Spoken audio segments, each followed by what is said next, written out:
Novembre est le mois où l'on met en valeur l'entrepreneuriat et où l'on célèbre ceux et celles qui font de leurs idées d'affaires une réalité.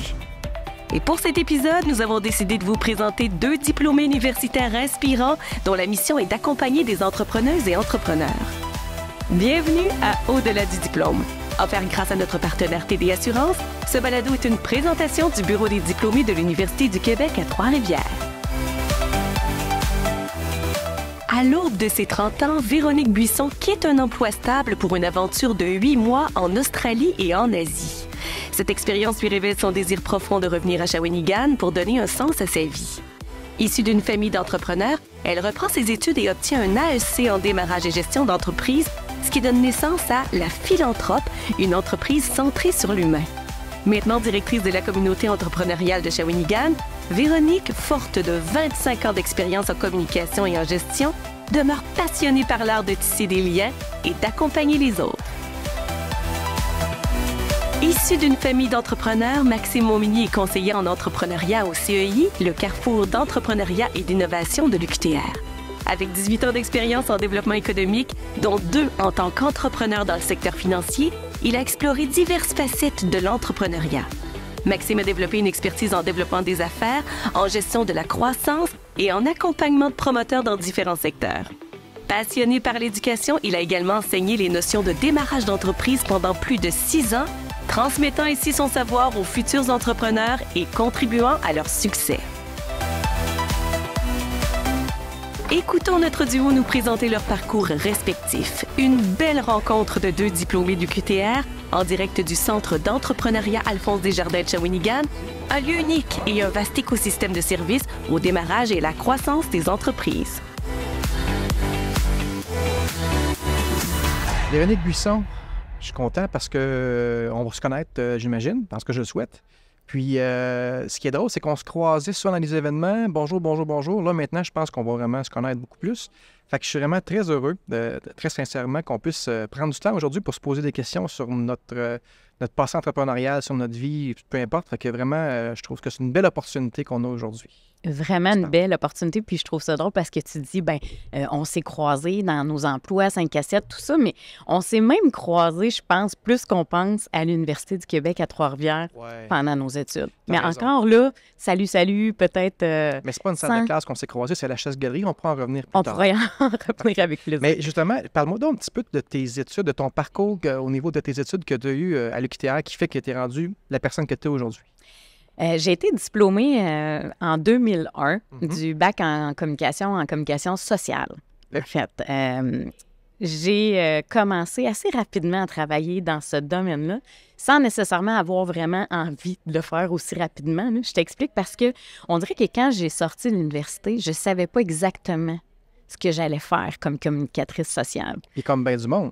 Comme bien du monde, oui, j'imagine. Je n'étais pas la seule. Puis, il y a quelque chose qui faisait en sorte que j'étais... je pense que je pourrais aujourd'hui appeler ça le syndrome de l'imposteur. Mais je trouve qu'il y a un beau syndrome, on pourra en revenir plus tard, là, mais un bon entrepreneur qui a le syndrome de l'imposteur, ça veut dire qu'il se remet en question. C'est quand même intéressant. Il y a une limite à se remettre en question, mais je suis content que tu le dises et que tu le nommes aujourd'hui. Oui, mais à cette époque-là, on devait être la 2e cohorte à finir à l'Université du Québec à Trois-Rivières en communication sociale. Puis la seule chose que j'avais retenue, c'est qu'il nous disait plus tard, vous allez être des tisseurs de liens. Okay. Fait que, mettons que tu t'en vas sur le marché du travail puis que les gens ils te demandent qu'est-ce que tu peux faire pour notre entreprise, moi, je peux tisser des liens. OK. Fait 3 ans de bac pour tisser des liens. 3 ans de bac pour tisser des liens. Et Dieu merci, je peux te dire que j'en avais tissé des liens. Oui, autant à l'université que dans la restauration. Parce que j'ai souvent tendance à dire que moi, j'ai eu 2 écoles. L'université, puis tout le parcours de ma vie avant, mais aussi la restauration. La restauration, que j'ai vu ça comme une école après, là, parce que j'ai l'impression que j'ai fait mes classes là. Et ce qui est drôle, quand je dis moi, j'ai fini l'école, puis je me suis presque cachée en disant pas à personne que j'avais un diplôme, mais une de mes clientes à l'époque avait su que j'avais été diplômée, puis elle était nommée directrice des communications au collège La Flèche. Une cliente du restaurant. Exact. Une cliente du restaurant qui était l'amie de mon patron à l'époque. Et puis, elle me dit, j'ai un contrat 4 mois, agent de communication, viens donc, ça va te faire une belle expérience, tout ça. Puis, elle m'avait vu travailler pendant quelques années, puis elle disait, c'est une fille comme toi qu'on recherche, tout ça, c'est un remplacement, 4 mois. Finalement, j'ai hésité Puis finalement, je suis allée passer l'entrevue, mais elle avait un contrat de préparer. Elle m'a fait signer le contrat et je commençais à travailler. Une première super belle expérience dans un beau milieu pour apprendre. Là, avec quel âge, Véronique? Là? Bien, on est au début des années 2000, donc je suis au début de la vingtaine. Wow, OK, parfait. Ouais, parce que j'ai traîné un peu, là. Tu sais, j'ai fait mon université tranquillement, si on veut, puis j'avais fait aussi un cégep sur du long terme, parce que moi, j'étais une sportive, je faisais du basket. OK. Ma mère disait toujours que j'allais à l'école pour faire du sport ou du théâtre, Ouais. pas pour étudier. Mais je faisais les deux quand même, j'ai bien réussi. Donc, c'est ça, j'ai commencé à travailler au collège La Flèche. J'ai fait mon 4 mois, j'ai adoré ça.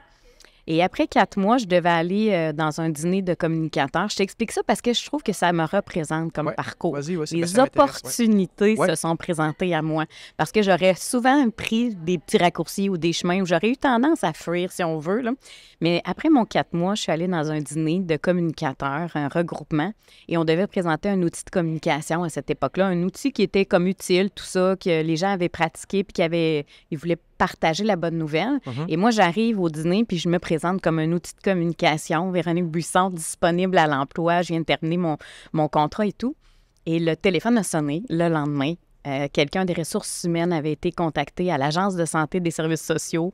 Il y avait un contrat d'agent de communication, tout ça. Puis là, je me dis, my God, fonctionnaire. Non, attends, c'est pas pour moi. Trop jeune pour mourir. Ça me disait rien. Là, je suis là. Puis qu'est-ce que je vais faire dans le réseau de la santé? C'était tellement pas concret, là. Finalement, je suis allée faire l'entrevue, j'ai eu le poste, j'ai commencé comme agent d'information dans le réseau de la santé. J'ai fait à peu près 4-5 mois. Tu sais pas quoi, Maxime, mais le téléphone a sonné. Bien, il sonne souvent, ce que je vois, mais continue, c'est le fun. C'est une ancienne cliente du restaurant qui était présidente du Salon du livre de Trois-Rivières qui me dit « On n'a plus de direction générale, puis on a pensé à toi comme direction générale. » Mais là, voyons, je peux pas... Je dis « Non, je pense vraiment pas. » Puis là, j'étais à l'emploi, puis je suis fonctionnaire, puis bon. Elle me dit « Bien, viens donc voir, puis on va t'expliquer un petit peu plus qu'est-ce que c'est, puis tout ça. » Puis je suis allée passer l'entrevue. J'ai accepté. Avec un contrat sur le bord de la table déjà? Il était pas loin, il m'a pas le dire. Puis j'ai bon. accepté. J'ai quitté le réseau de la santé pour la première fois parce que je l'ai quitté par la suite encore. Et là, t'avais quel âge? Écoute, ça se passe... Encore début vingtaine? Oui, ça se passe très rapidement, ça, je peux te dire. C'est le début de ma carrière, mais ça part quand même, tu sais, assez fort, je te dirais. Et là, je suis allée faire le Salon du livre, puis pendant toute l'année, j'ai trouvé ça très, très difficile. On a appris beaucoup. J'ai appris énormément. C'est ça. Tu sais, qu'est-ce qui m'est arrivé aussi dans cette période-là, c'est que j'ai réalisé un petit peu la force que j'avais, c'était de regrouper les bonnes personnes autour de la table parce qu'on vivait des difficultés dans ce salon-là à cette époque-là. Il fallait mettre beaucoup, beaucoup d'efforts puis d'énergie et je suis allée ramasser une belle équipe, des gens autour de la table. Mais une des histoires qui m'est arrivée, j'avais 25 ans à cette époque-là. Okay. Il y avait eu un article dans le journal qui était sorti, ça disait « Véronique Buisson, choisie pour son audace ». Ah, c'est le fun, ça. Moi, je savais pas que j'étais quelqu'un d'audacieux. Là. Moi, je savais pas qu'on m'avait... Non, moi, je savais pas qu'on m'avait choisi pour ça. Ou, moi, je suis allée là parce qu'elle me disait « Je te verrais faire ça ». Moi, j'allais souvent là où les gens me voyaient. Ça a commencé de même, mon parcours. Okay.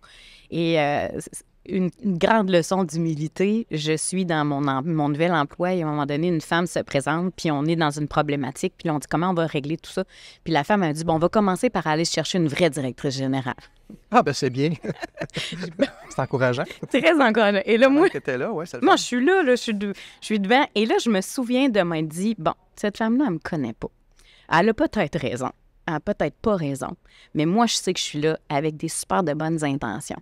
Et j'ai dit, écoutez, pour l'instant, c'est moi la directrice générale, donc on va faire avec. Oui. Puis on va essayer de se rendre où est-ce qu'on a à se rendre. Je me souviens de m'être sentie tellement petite, mais de m'être quand même dit, bien, si je suis là, ça doit peut-être être parce que il y en a qui ont pensé que j'étais la bonne personne. Exactement. Et ça a beaucoup teinté la suite de mon parcours. Plusieurs autres expériences de vie, mais quand j'ai terminé le Salon du livre, il y a quelque chose en moi qui me dit, j'aime ça commencer quelque chose et j'aime ça finir quelque chose. Et là, j'ai eu comme un déclic. J'ai eu envie de créer ma propre boîte, mon entreprise à moi. J'ai laissé le Salon du livre. J'avais l'impression qu'il était sur des bonnes rails, on va dire. Ouais. Ils ont trouvé une super de bonne directrice générale, une vraie. Une vraie. Enfin, une vraie. Enfin une vraie, qui a été là pendant des années par la suite. OK. Qui a quitté, ça fait pas longtemps. Donc, c'était vraiment un très, très bon choix. Puis moi, mais je suis allée au cégep de Trois-Rivières faire une attestation d'études collégiales en lancement d'entreprise. Oui, mais on s'en est parlé un petit peu avant parce qu'on triche. Oui. Mais c'est le genre de formation que je n'ai jamais eu de mauvais commentaires. Oui. Parce que ça met un peu les bases sur c'est quoi être entrepreneur. Oui. C'est vraiment... Mais Fred, Ça tu m'en parles couvre un peu. tout. C'est ça. Ça couvre tout. Puis, écoute, moi, j'ai dessiné mon entreprise. Ça s'appelait La Philanthrope, une boîte de communication Je me sociale. rappelle de ça ici, ton bureau était là. Oui, exact. Puis ça a pris son envol, mais avant que ça prenne officiellement son envol, ce qui a été super intéressant, c'est que j'ai décidé, puis j'ai dit tantôt que j'avais quitté le réseau de la santé, j'ai décidé de retourner dans le réseau de la santé à 4 jours semaine pour démarrer. Il m'avait rappelé en me disant, pendant que tu démarres ton entreprise, viens donc faire 4 jours semaine, tout ça. C'était pas conciliable, là, 4 jours, tout ça. Mais au bout d'une année que j'ai essayé de le faire, j'ai décidé d'arrêter complètement de travailler. Je suis partie en Australie.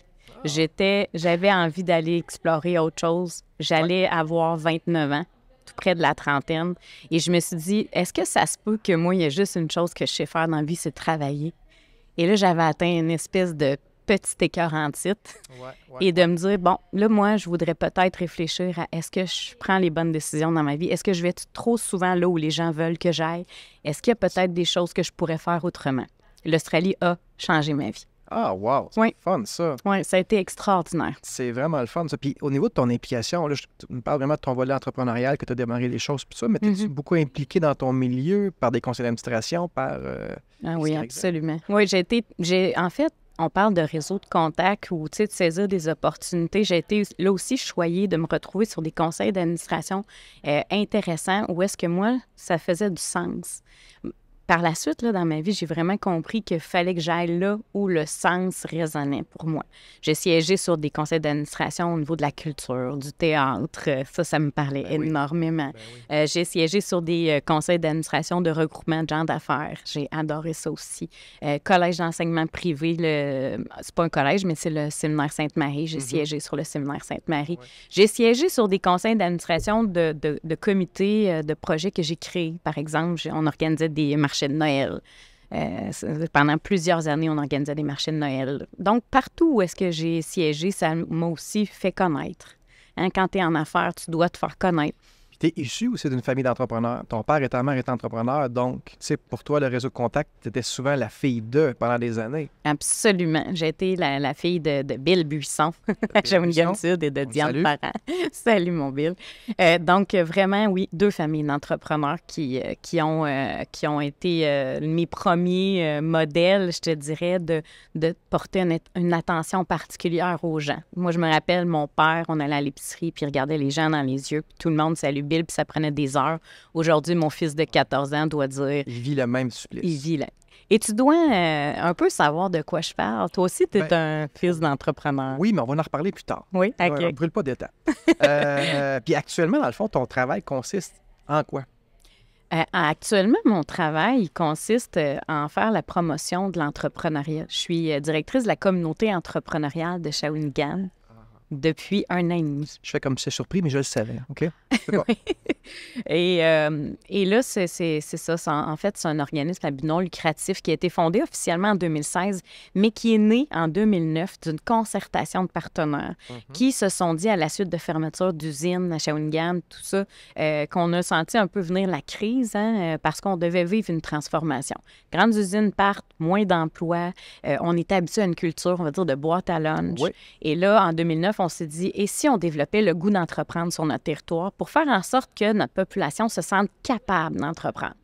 Et moi, ça m'a toujours parlé. Je suis en poste à la communauté depuis 1 an et demi, mais j'ai toujours été impliquée dès les premières rencontres. En 2009, j'y étais. J'ai participé à la réflexion. Puis à chaque fois qu'il y avait des besoins, je levais la main. Moi, je veux faire partie de ce virage-là.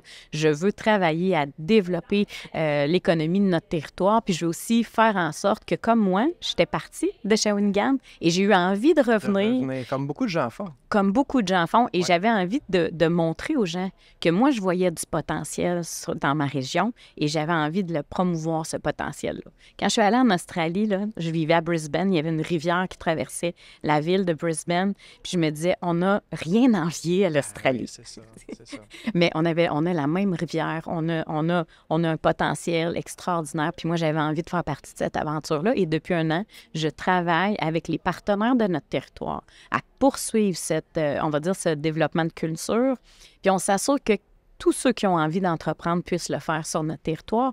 Mais on s'assure aussi que dès la petite enfance, à l'école, au cégep, à l'université, qu'il y ait un parcours qui se dessine et que ce soit plus facile et plus simple de se rendre compte qu'on a un potentiel entrepreneur. Bien, ne serait-ce juste de savoir que ça existe. Oui, déjà exact. là, c'est énorme. Oui. Après ça, on peut bâtir là-dessus. Absolument. On peut bâtir là-dessus. Puis en plus, c'est qu'on peut, si on commence à la petite enfance ou dans les écoles, on peut savoir que c'est possible de se tromper, que c'est possible de prendre des risques. On a le droit. On a le droit de faire des erreurs. Ça, c'est quelque chose qu'on enseigne peut-être pas suffisamment à l'école, mais quand on parle d'entrepreneuriat, c'est ça. On permet aux gens d'expérimenter pour découvrir ce dans quoi ils sont bons. Moi, quand j'ai fini l'école, là, que je me demandais là, qu'est-ce que j'allais faire dans la vie, là, c'est que je savais pas encore que j'avais ce côté entrepreneur-là fort. C'était pas des qualités qu'on m'avait valorisées à l'école. Aux études, moi, je n'étais pas forte en maths, je n'étais pas forte en sciences. Moi, j'étais forte en relations. Ouais. J'étais forte en... On a une idée, on va la faire, cette idée-là. J'étais forte en énergie de projet.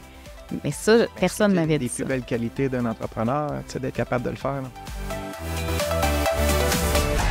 Maxime Montminy. Oui, lui-même. Présent. Lui-même. Un nom que j'ai souvent entendu parler. Tu es une personnalité connue même sur notre territoire quand même, Maxime. Je suis contente d'être assise ici avec toi aujourd'hui et je le sais pas. Non, mais pas vrai, je le sais pas. Je parle aux gens, puis un peu comme toi, là.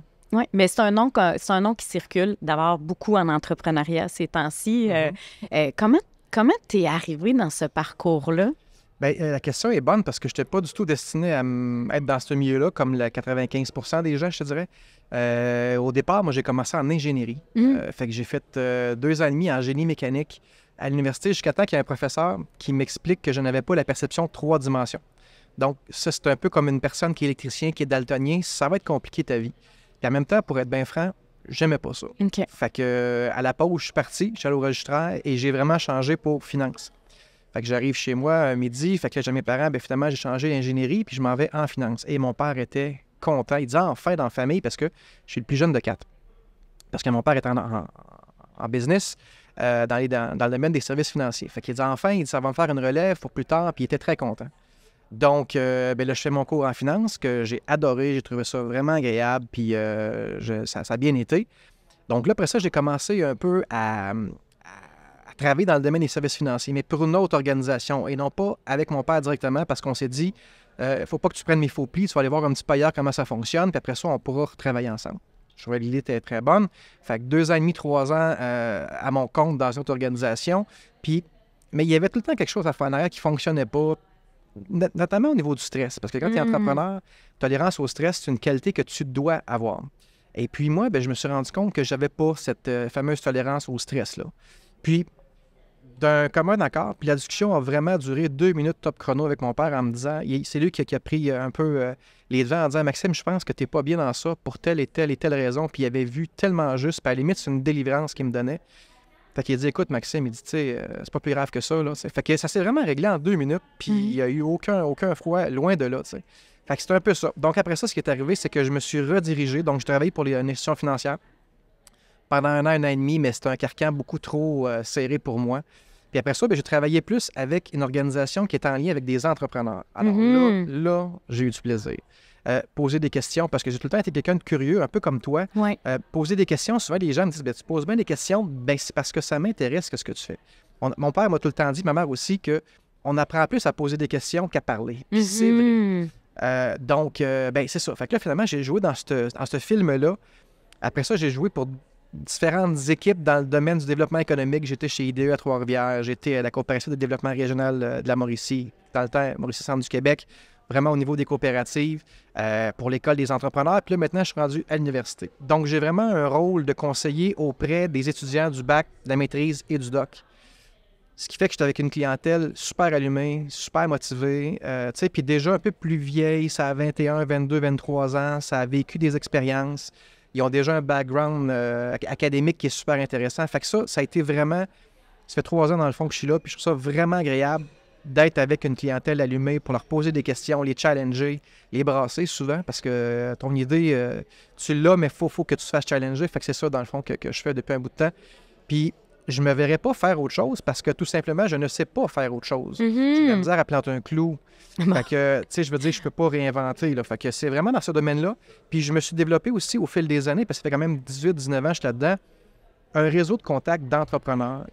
Fait que ça, c'est un gros atout parce qu'il y a des fois, il y a des jeunes qui ont 21, 22, 23 ans, Oui. ils n'ont pas de réseau de contacts, c'est leur pire défaut, puis je leur dis.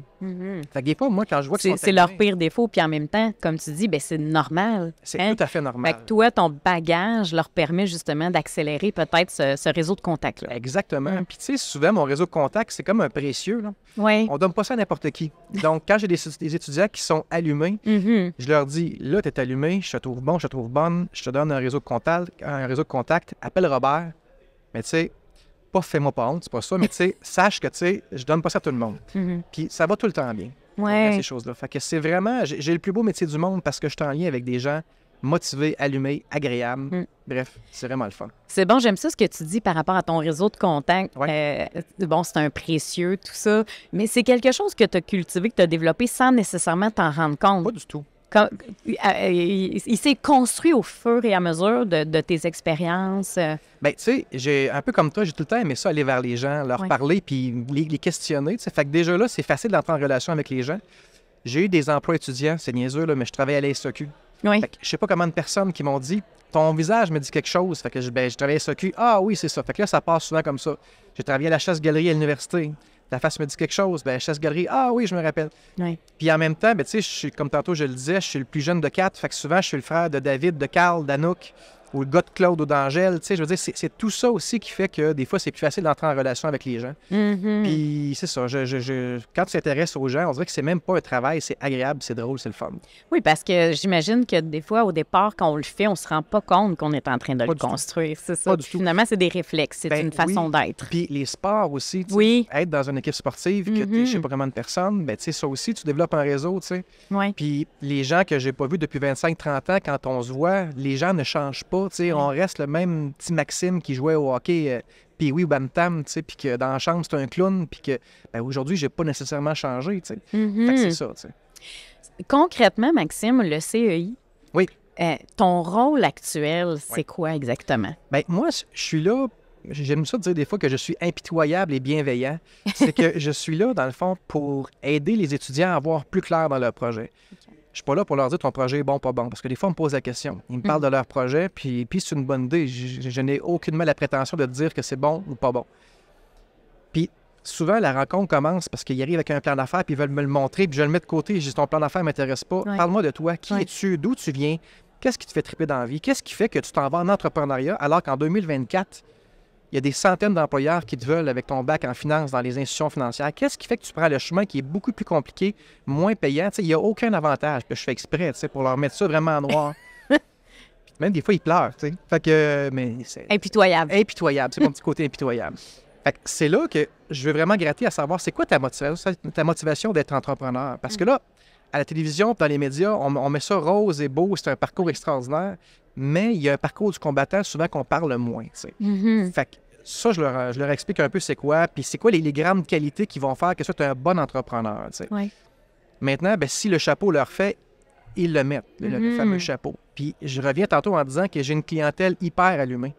Fait qu'ils comprennent où est-ce que je m'en vais avec tout ça, tu sais. Puis, fait que dans le fond, mon rôle aussi, c'est de les prendre par la main aussi, puis de leur donner mon réseau de contact à moi. Oui. C'est de leur donner peut-être bien un petit côté au niveau de leur finances ou leur prévision, en disant, ben tu me dis que tu vas faire ça, mais explique-moi comment, tu sais. Fait que c'est ça, dans le fond, qu'on a comme Il y a aussi l'élaboration. Quelqu'un qui est allumé, comme tu dis, qui a une idée très concrète puis qui se voit là, matérialiser cette idée-là.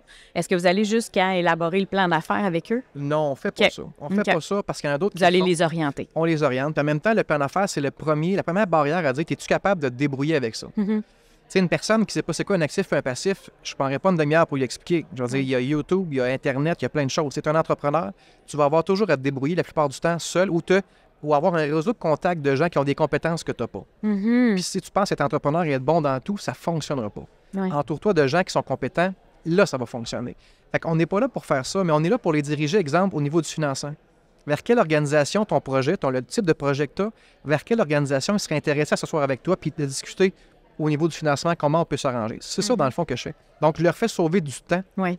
dans leur recherche. Tu ne fais que travailler, Maxime, ou tu as aussi du temps pour t'impliquer dans d'autres projets? Je m'implique. Je me suis toujours aussi impliqué un peu dans les conseils d'administration. Au niveau de l'université, je suis dans le groupe médias étudiants. Je suis sur le conseil d'administration. Mon petit quartier, il y a un conseil d'administration. Ça ne demande pas beaucoup d'heures, mais j'implique quand même. J'ai été sur le coop de santé de Pointe-du-Lac un petit bout de temps, les artisans de la paix aussi. Je me suis toujours impliqué comme ça, puis dans le cadre, parce que j'ai 3 enfants, puis dans les différents comités, que ce soit le sport, ces choses-là, on va tout le temps s'impliquer, ma conjointe et moi, justement, avec les enfants. Fait que, tu sais, puis là aussi, on se développe un autre réseau de contacts. On se fait un réseau de contacts de papa, maman, d'enfants qui ont notre âge, qui fait que on connaît un tel. Fait que l'implication, je trouve que c'est quelque chose qui rapporte beaucoup plus que ça donne. Quand tu t'impliques en disant qu'est-ce que ça va me donner, tu n'es pas fait pour t'impliquer. Tu t'impliques parce que ça va être drôle, ça va être le fun, tu vas apprendre des choses, tu vas connaître des gens, puis il va toujours sortir quelque chose. Oui. Quand tu bouges, quand tu brasses des affaires, c'est sûr qu'il y a quelque chose en arrière de ça qui va se développer. Puis il y a souvent des grandes amitiés qui se développent là-dedans aussi. Là. Une petite question comme ça en terminant par rapport à l'implication. Ce serait quoi la cause pour laquelle tu aimerais vraiment t'impliquer ou t'engager dans les prochaines années? C'est une hyper bonne question. Peut-être avec des organisations où est-ce qu'on fait affaire avec des gens handicapés. Mon père s'est beaucoup impliqué avec les gens handicapés, puis ça m'a toujours marqué. J'étais jeune, puis des lourds handicapés. Puis j'ai toujours eu un malaise avec ces gens-là. Puis tu me poses la question, là, puis là, je vais vraiment sans filet. On dirait que j'aimerais ça m'impliquer pour être capable d'être plus à l'aise avec cette communauté-là, puis avec ces gens-là. Sérieusement, c'est une hyper de bonne question. Ouais, OK. Fait que je me donne d'ici un an comme mandat de donner un petit coup de main à ces gens-là.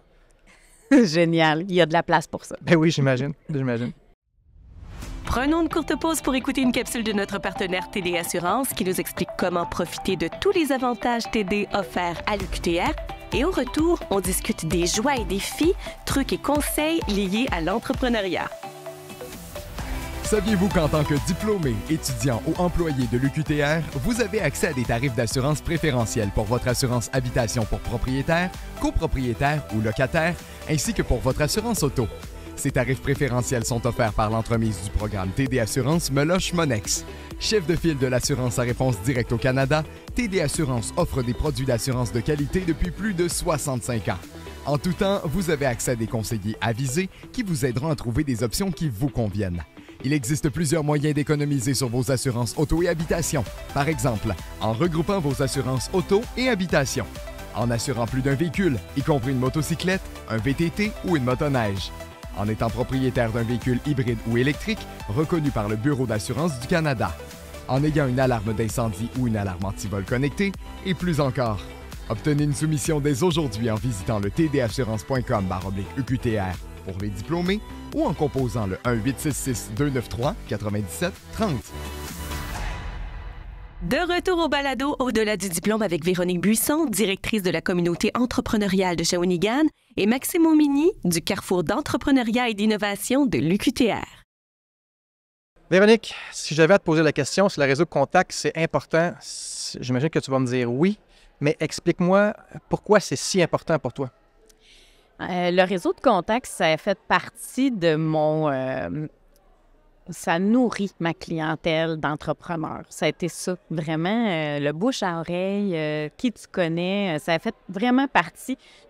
Au départ, là, moi, des offres de services, j'en envoyais pas. Les gens, ils me contactaient parce qu'il y avait des besoins, puis ils savaient que je travaillais en communication, tout ça. Tu travailles pour un, l'autre te dit « Ah, tiens, moi, j'ai une entreprise, je te la présente, tout ça. » Fait que c'est un élément majeur d'une entreprise. Puis je le dis souvent aux gens qui viennent me rencontrer aujourd'hui, je leur dis, les réseaux de contacts, c'est votre fournisseur de clients. Oui.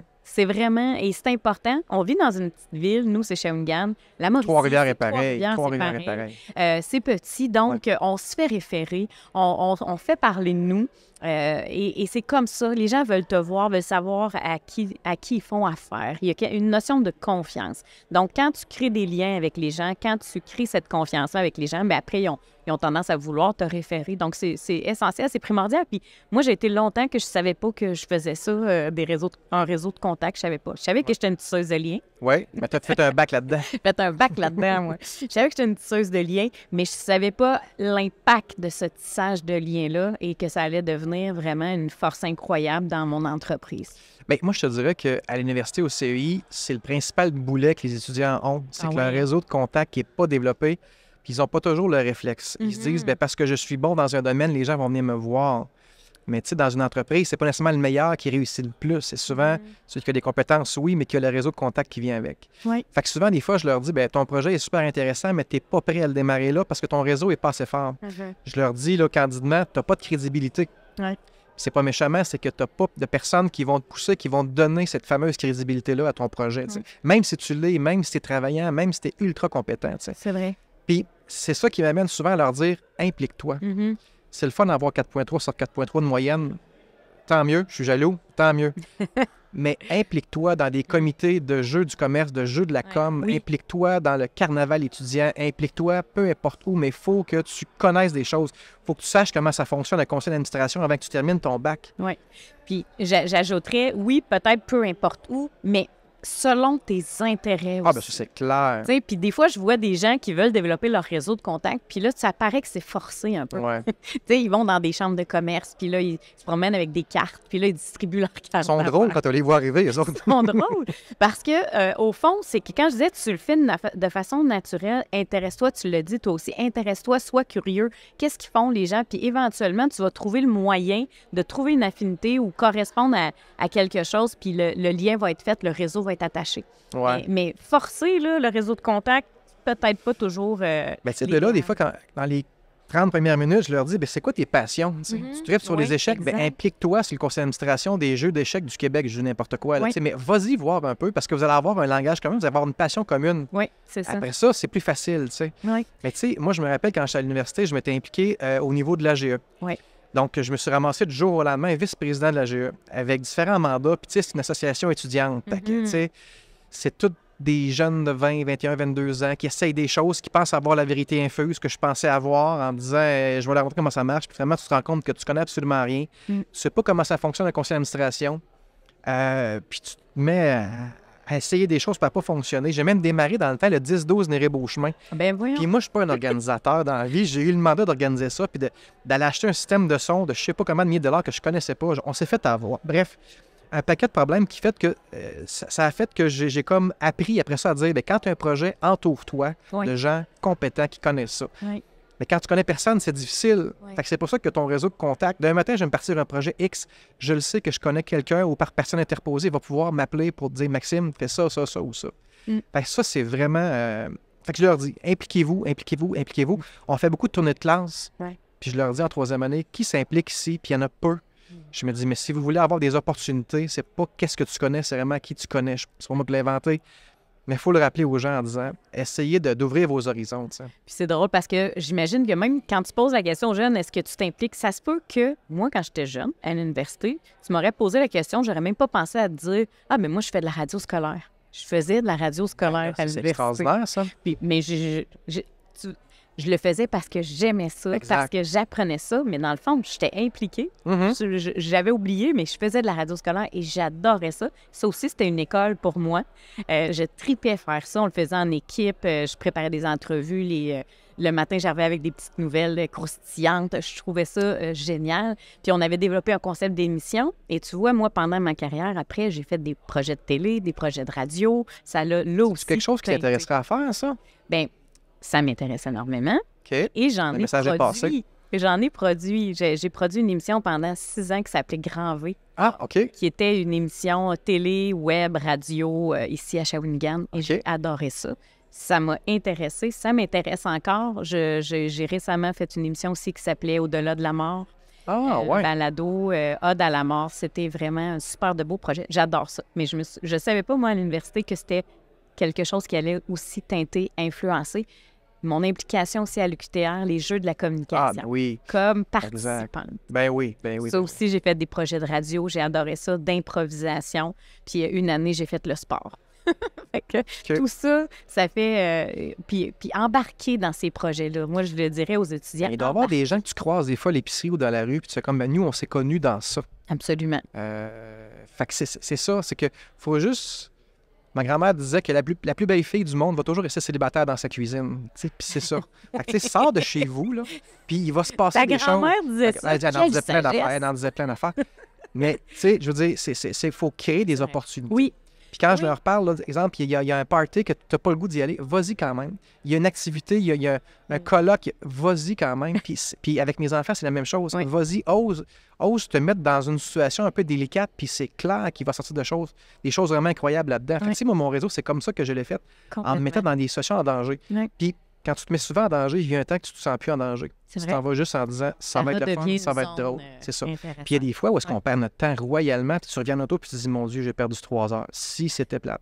Mais il y a des fois où est-ce que tu dis, ça va être plate, tu arrives là-bas, puis là, oups, tu as connu un tel, puis ça reste dans tes petites cartes que tu gardes des fois de temps en temps, puis tu ressors, tu dis, hey, on s'est parlé, c'est le fun, j'aurais été bon étudiant qui aurait un projet, est-ce que je peux te mettre en contact avec eux? Mm-hmm. Il y a même des fois des entreprises qui ont été rachetées par des étudiants parce que c'est dans mon petit réseau de contact que je dis, hey Robert, si tu es intéressé, j'aurais été bon étudiant, parlez-vous. Ma job est faite, parlez-vous, tu sais. Oui, c'est ça, la mise en contact. C'est aussi, ça. Hein? Je suis comme un Tinder entrepreneurial. Je sais pas si ça se dit, là, mais tu sais, j'ai mis en lien. Oui. Pour le meilleur et pour le pire. J'adore faire ça. Ben oui. Il y a quelque chose de très, très satisfaisant. C'est un à faire jeu. ça. Oui. C'est un gros jeu. Ça fait émerger plein de potentiel, des perspectives, des opportunités. C'est ça aussi, tu sais, l'entrepreneuriat. Puis c'est drôle parce que moi, des fois, il faut que je me dise, reste dans ta cuisine. Oui. Oui, parce qu'il faut être là le soir des fois de temps en temps, les enfants. Hein? Parce que moi, j'adore ça, mais aussi, c'est que là, je parle avec des gens. Ah, là, il vient décider. Ah, là, faut que je te présente un tel, faut que je te présente une telle. Et là, ça peut devenir comme exponentiel. Oui, mais tu sais, ça, là, quand on dit qu'on met des gens en contact, on n'a pas une moyenne de 95 %. Tu sais, je veux dire, on ne ferait pas pour 1000, mais quand ça fonctionne, on est content. Mais tu sais, c'est juste de lancer la bouteille, puis si ça marche, tant mieux. Puis si ça marche pas, tant mieux, là, c'est pas grave.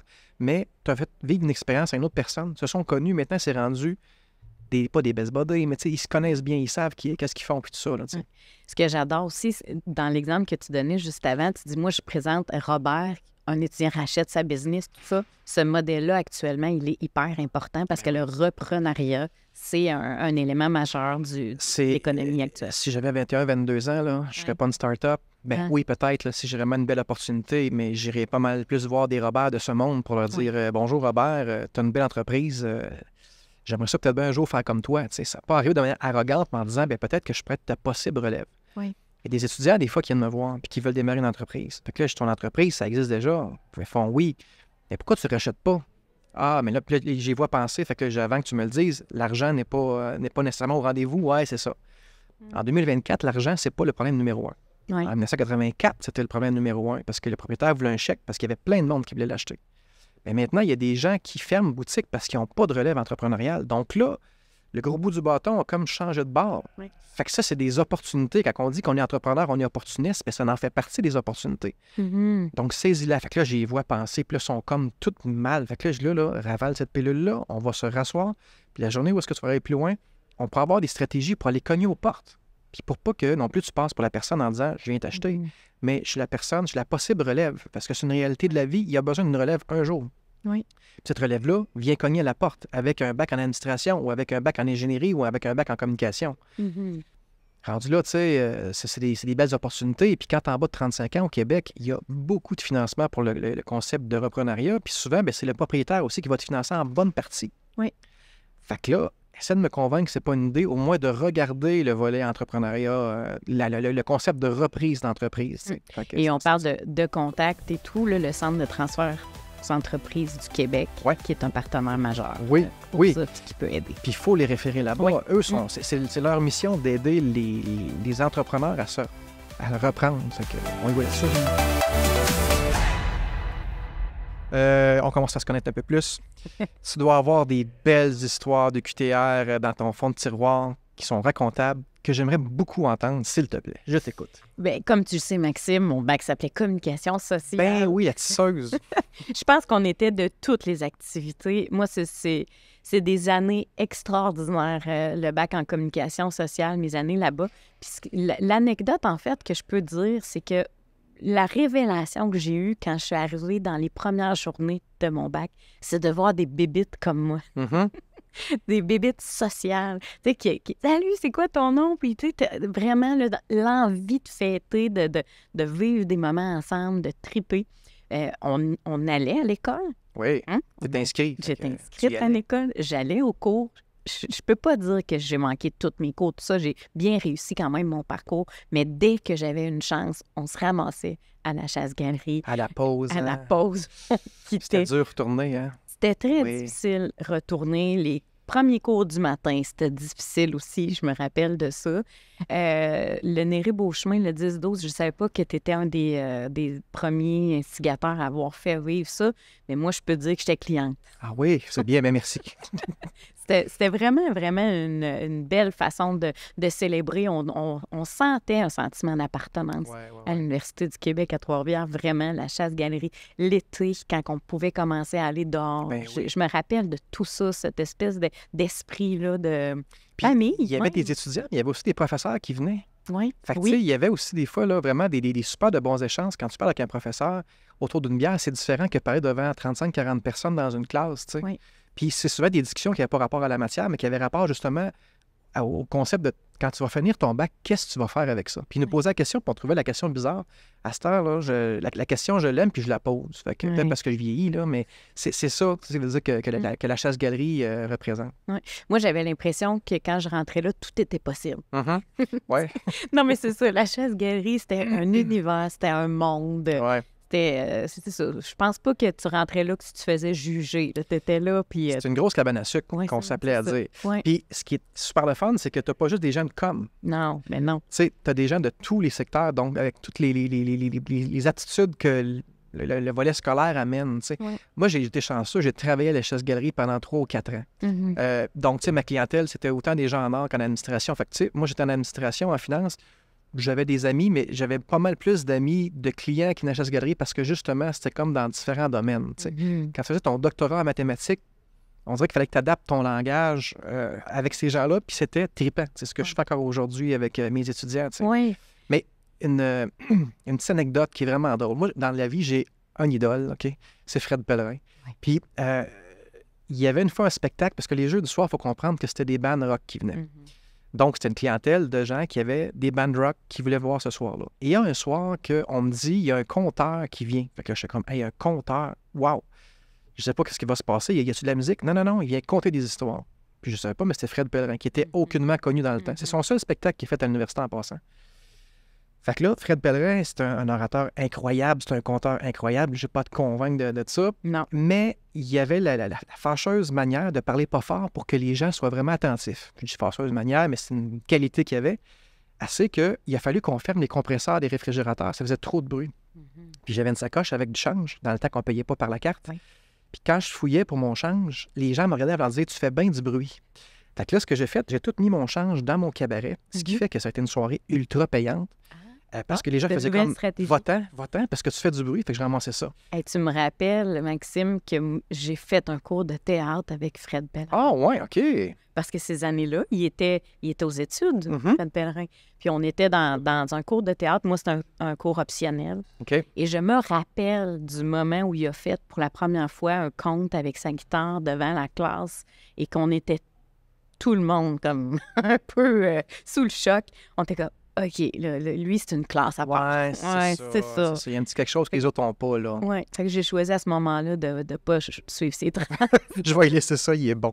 Mais quand même, une autre anecdote, Ouais. le songe d'une nuit d'été, j'ai fait du théâtre à l'université, OK. dans la troupe de théâtre, ça m'a fait penser à ça. Et si moi, j'étais fière de présenter ça, tu sais, à ma famille, j'avais invité mes oncles, mes tantes, tu sais, puis tout ça, puis... Mais je sais pas si tu as déjà vu cette pièce de théâtre. Non, je m'excuse. Non. Mais tu étais à l'université, Ouais. puis là, on jouait ça avec des c'était où que tu longs jouais ça? textes. Je sais pas, il y avait... Chasse-galerie ou... Non, on a joué, il y avait pas un théâtre à l'université? Oui. On jouait c'était au là, théâtre. parfait. On jouait au théâtre et c'était plein. Bon, en tout cas, une pièce de théâtre très longue. OK. Et je me rappelle, moi, de sortir puis de me penser presque comme une vedette, là, tu sais. Et là, je sors et là, je vois le regard de mes oncles et mes tantes, puis qui font, tu sais, vraiment, qui me regardent en voulant dire, tu nous as vraiment demandé, ça durait 3 heures, la pièce. OK, 3 heures de pur bonheur. 3 heures de pur bonheur. OK. Puis j'avais une tante qui, elle, avait toujours rêvé de faire du théâtre. Et elle, on était à la chasse-galerie après. Et toute la soirée, elle se levait sur les chaises, puis elle criait « Carpe diem ». OK. On la salue, elle aussi. Au moins, il y avait une membre de ma famille qui avait trippé. Qui avait trippé. Mais ça, je me rappelle de ça. Moi, j'ai aimé ça, faire ça, cette pièce de Assez théâtre. pour faire une carrière si vraiment tu avais eu un peu le même talent que... Bien, j'ai joué après là, au Théâtre des gens de la place. OK. Oui, j'ai eu l'occasion de faire plusieurs pièces de théâtre, puis j'ai adoré ça. Il y a une partie de moi, tu sais, l'entrepreneur de syndrome d'imposteur, mais il y a une partie de moi qui sait très bien que j'aurais aimé ça être comédienne dans la vie. OK. J'aurais vraiment adoré ça. Mais j'aurais aimé ça, moi aussi, faire ça. Oui, Ouais, c'est vrai? ouais. Mais rendez-vous manqué, mais bref. As-tu déjà fait du théâtre? Pas du tout. Pas du J'ai fait tout? de l'animation au secondaire, par exemple. Ça, j'avais bien aimé ça une fois. OK. Bien aimé ça. Fait que peut-être qu'un jour, je pourrais en faire un peu plus. Mais en tout cas, Ouais. bref, je suis très, très heureux où est-ce que je suis présentement quand même. Là, tu sais. Mais j'ai quand même l'impression, un peu comme toi, tu as fait plusieurs rôles de job et tout ça. J'ai l'impression que cette partie-là de moi qui aurait aimé être comédienne, il trouve son compte dans jouer des rôles, Ben, on transformer. joue un peu du théâtre devant des gens, tu sais, puis dans le bon sens du terme. Oui, parce que, oui. tu sais, il faut rendre ça dynamique parce que des fois, c'est une matière qui est plutôt aride ou tu sais, c'est un sujet aride. Oui. Il faut rendre ça intéressant un peu plus, puis il faut avoir un petit peu de pédagogie là-dedans derrière ça. Fait que peut-être que le côté plus artistique, des fois, vient aider à avaler cette pilule-là. Là, tu sais. Je veux dire même créatif. Mhm. Tu sais, Oui, ce c'est vrai. côté créatif-là. Puis je pense que plus on est passionné, mais plus on incarne les rôles qu'on joue. Comme toi, tu transmets ta passion à tes étudiants pour qu'ils puissent Exact. allumer leur flamme et vivre de leur entrepreneuriat. En tout cas, je trouve que c'est vraiment intéressant que l'université ait son carrefour en entrepreneuriat et en innovation. C'est un must, je pense, parce qu'on veut que l'université, que les étudiants sachent que oui, on a une place pour le savoir, c'est un endroit pour la recherche, puis ça, c'est bien. Il ne faut pas lâcher ça, évidemment, c'est la raison d'être. Mais de savoir toujours qu'il y a une possibilité. Sans dire que on va te former pour que tu deviennes absolument. Mais sache que dans tes coches à caser, il faut que tu aies entendu parler une fois dans ta vie de ça pour dire ça serait intéressant de le faire. Puis pas nécessairement à 21, 22 ans comme tu l'as fait. Peut-être qu'à 30, 35, ça va t'intéresser. Tu sais. Oui, absolument. Bref, quelle belle fermeture de boucle, c'est incroyable. Mais bref, il faut que ça reste, il faut que ça perdure, puis il faut qu'on en parle. Oui. Puis que ça ne devienne pas un plan D. Non, c'est ça. Que ça devienne un plan de carrière aussi, même quand tu débutes tes études. Tu sais. Et c'est ce qui est fascinant. De la petite enfance jusqu'à l'université, on peut accompagner les étudiants à développer leur potentiel. Chapeau à l'UQTR pour ça. Bien, chapeau à la communauté entrepreneuriale de Shawinigan. Merci, Maxime. Bien, merci à toi encore. C'était bien le fun. Merci. Merci à Véronique Buisson et Maxime Montminy, nos 2 invités diplômés de l'UQTR pour cet épisode. Et un merci tout spécial au Centre d'entrepreneuriat Alphonse Desjardins de Shawinigan de nous avoir accueillis pour le tournage. Pour toute information sur l'Université du Québec à Trois-Rivières, consultez notre site web au www.uqtr.ca. Pour proposer des sujets ou des invités pour nos prochains épisodes ou pour mettre à jour vos coordonnées de diplômés de l'UQTR, écrivez-nous à l'adresse diplôme@uqtr.ca. À très bientôt pour un prochain épisode d'Au-delà du diplôme.